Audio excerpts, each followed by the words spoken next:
Youth Congress പ്രവർത്തകരെ മർദ്ദിച്ച കേസിൽ ഗൺമാനെ ന്യായീകരിച്ച് മുഖ്യമന്ത്രി.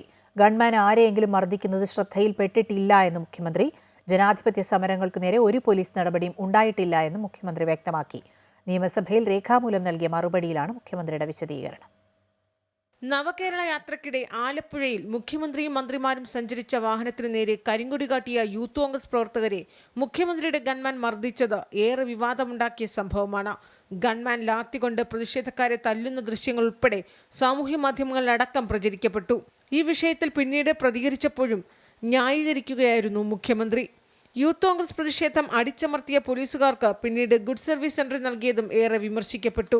എന്നാൽ തന്റെ ഗൺമാനെ നിയമസഭയിലും മുഖ്യമന്ത്രി ന്യായീകരിക്കുകയാണ്. ഗൺമാൻ ആരെയെങ്കിലും മർദ്ദിക്കുന്നത് ശ്രദ്ധയിൽപ്പെട്ടിട്ടില്ല എന്നാണ് ഇത് സംബന്ധിച്ച ചോദ്യത്തിന് രേഖാമൂലം മുഖ്യമന്ത്രി മറുപടി നൽകിയത്. ജനാധിപത്യ സമരങ്ങൾക്ക് നേരെ ഒരു പോലീസ് നടപടിയും ഉണ്ടായിട്ടില്ല. മുഖ്യമന്ത്രിയുടെയും മന്ത്രിമാരുടെയും സുരക്ഷ ഉറപ്പാക്കേണ്ടത് അവരുടെ ചുമതലയെന്നും മുഖ്യമന്ത്രി വിശദീകരിക്കുന്നു. അതേസമയം യൂത്ത് കോൺഗ്രസ് പ്രവർത്തകരുടെ സമരത്തിൽ വനിതാ പ്രവർത്തകരുടെ വസ്ത്രം വലിച്ചുകീറിയെന്ന വാർത്ത തന്റെ ശ്രദ്ധയിൽപ്പെട്ടിട്ടില്ല എന്നാണ് മുഖ്യമന്ത്രിയുടെ പ്രതികരണം. അമൃത ന്യൂസ്, തിരുവനന്തപുരം.